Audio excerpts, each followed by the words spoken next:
And this is the thing that makes revival strange to people who are not familiar with it, because there is the unpredictable element about it.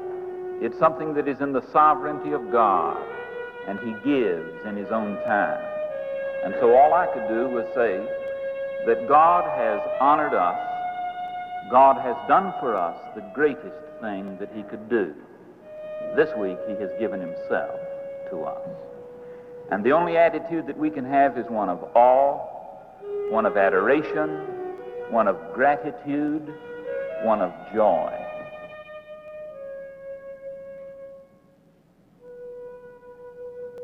I know normally that when you're watching television, like everyone else, you have one eye perhaps on the paper, one eye on television, or one ear to someone else in the room, or perhaps you're fixing the evening meal. But for the next 2.5 minutes, I wish you'd stop everything you're doing, and I think you too are going to be impressed.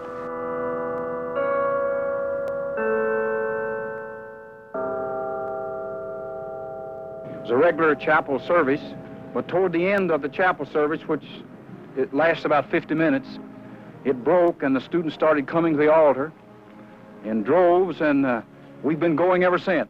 It all started when one student gave his testimony.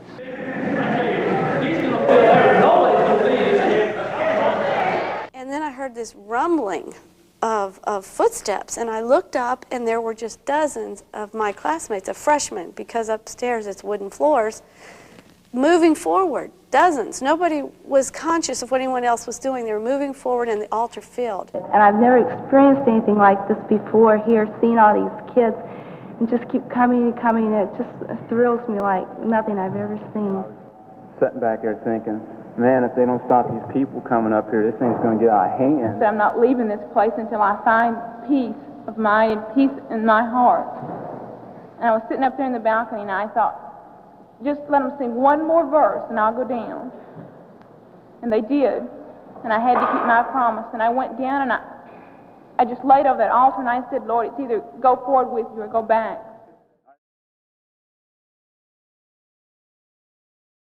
Well, the power of God was so present and so real that time itself seemed to collapse. It was almost as if reality, we were in a suspended state of reality, and people could sit in Hughes for hour upon hour, and it seemed like only minutes or seconds. I said, another girl came running into our room and says, the girl was just saved, she was saved, she knows Christ as her Savior. I says, oh, thanks God, because I knew that He would do it. I just was so peaceful about it. As it unfolded, what I began to learn was that I could not dictate to God how He would come.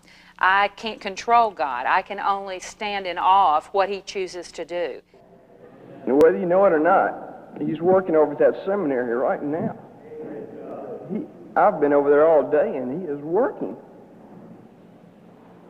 You think it's hard for you to come down here. You get a senior in seminary to go to the altar and confess things that could have him kicked out of seminary.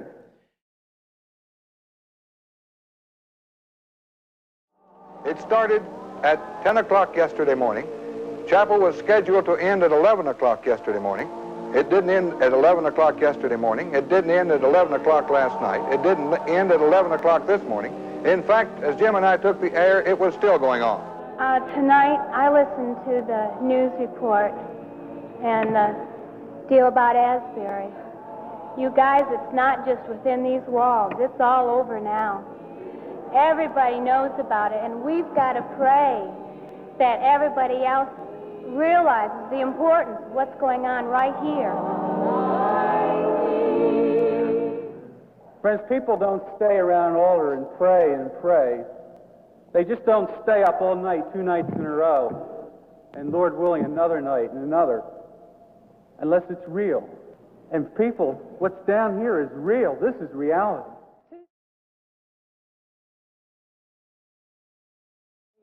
There were 10 guys on campus. They became known as the 10 most wanted. They were rebellious. They were resistant to what was going on during the revival.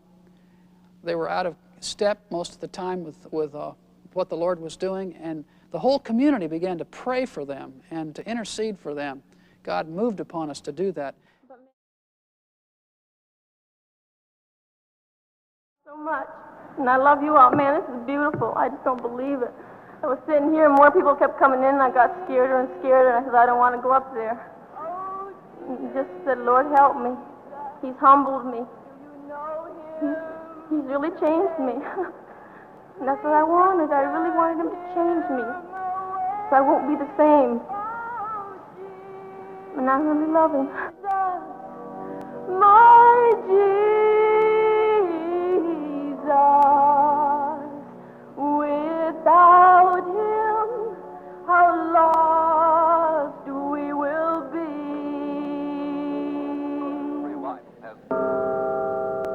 The night before, preachers had gotten together and decided, since no one had preached up to that point, we certainly must have a sermon. And we appointed Dr. Kinlaw to preach a sermon on Sunday morning. But the Holy Spirit set him aside, as he did every other speaker, for the entire week. And God fell upon us, and God led Helen and I to share our testimonies. There have been times when I've not always won the battle with lust in the chambers of my imagination, and compromised perhaps with some of my holiest and highest standards internally. But I'm glad for a revival of holiness in my life and of love. I want to love all my people and love everybody. The channels are clear. Then God's done something in our home, and I'm going to do a very bold and daring thing now. I want Helen to come up and share with you what God's done in her heart.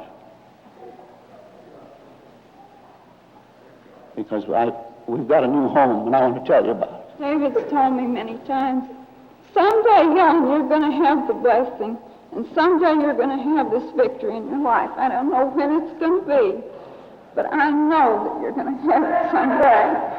And I just thank him this morning that he's given me this wonderful victory after so many years of a heart that's been dried up. I thank him for his steadfast love this morning. And while she was sharing, people, they didn't walk down the aisles to the altar. They were actually those sitting near the front who came over the benches. Forever.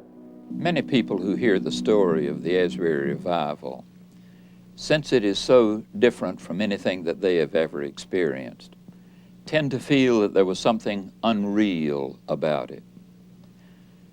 As for those of us that were involved in it and had the privilege of experiencing it, we found that it was the most real thing that we had ever known. God had come to us.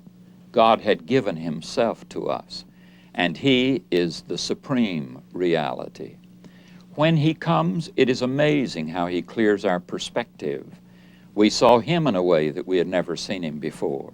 And so the only response we knew that was appropriate was a response like that you find in the book of Revelation, chapters 4 and 5, when the 24 elders and the cherubim bow down before God in his holiness. We saw ourselves in a way that was more profound than we had ever seen ourselves before. It is very easy for us to think that sin committed in the past, as the memory fades, the sin fades. We realize there is something about sin that is not ever done with the doing.